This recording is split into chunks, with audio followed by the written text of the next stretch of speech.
علیکم۔ امید ہے آپ سب خیر خیریت سے ہوں گے۔ خوش رہیے، آباد رہیے، خوشیاں بانٹیے۔ ورڈ آف سینٹس اللہ والوں کی دنیا میں قسط نمبر 3 لے کر ہم حاضر ہوئے ہیں۔ ہمیں امید ہے آپ کو ہمارا یہ ناول انشاءاللہ پسند آئے گا۔ خوبصورت بچہ، نیلی آنکھیں، سفید چمکدار چہرہ، ایسا وہ منفرد بچہ ہوتا ہے جیسے بزرگ نے کہا ہوتا، وہ باتیں بچپن میں ہی عیاں ہونا شروع ہوگی۔ نام بھی انہوں نے خود رکھا اس کا۔ بہت خوش ہوئے اور اپنے بچے سے بے حد محبت کرتے ہیں۔ باقی بہن بھائیوں کی نسبت اس کی طرف خاص اٹریکشن محسوس ہوتی ہے ان کو، بس یہ فطری محبت ہے۔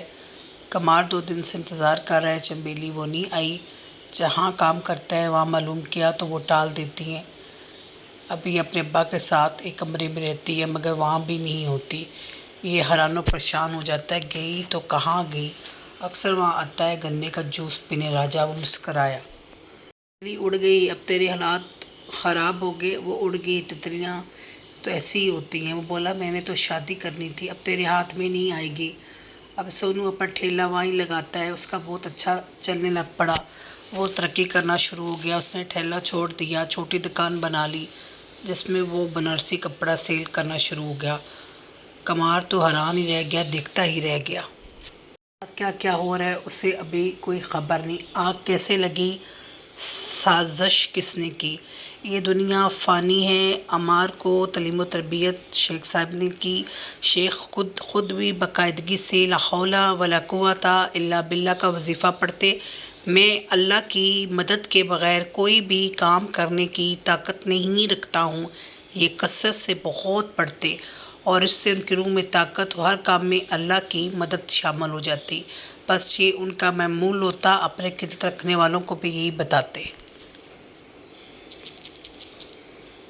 ہر بات پر عمل کرتا۔ ایک دن شیخ نے اسے آزمایا، جاؤ جنگل سے لکڑیاں لاؤ۔ اب وہ جوان اور پڑھا لکھا ہوتا ہے، اس کے نفس کو یہ بات بری نہ لگی۔ وہ سعادت مندی سے وہاں گیا، مگر شیخ کے پاس جو اکثر لوگ آتے وہ مار سے حسد کرتے، وجہ کوئی بھی نہیں ہوتی۔ وہ اپنے نفس سے مقابلہ کرنے کے بجائے عمار پر تنقید کرتے رہتے۔ انسان ان لوگوں سے گزر کر آگے بڑھ جاتا ہے، ترقی کرتا جاتا ہے، بس عمار یہی کر رہا ہے۔ نیچے فضل الدین لیٹے ہیں، گرمیوں کا موسم ہے، سب خوش ہیں، رمضان شروع ہونے والا ہے۔ ایک دن بہت بڑا سانپ رات کے ٹائم فضل الدین کی چارپائی پر بیٹھا ہوتا ہے، کاٹنا چاہتا مگر کاٹ نہیں پا رہا۔ اس گاؤں کے سانپ بہت زہریلے مانے جاتے ہیں، جس سے ایک دفعہ کاٹ جائے مشکل ہے انسان یا بچہ بچے۔ یہ تو پھر بھی بچے ہوتے ہیں مگر وہ کاٹ نہ سکا۔ یہ سب معجزہ سب نے دیکھا۔ دعاؤں میں یاد رکھیے، خوش رہیے، آباد رہیے۔ ارابیل کے چینل کو سبسکرائب کرنا مت بھولیے۔ نیک قسط کے ساتھ حاضر ہوں گے۔ اللہ حافظ۔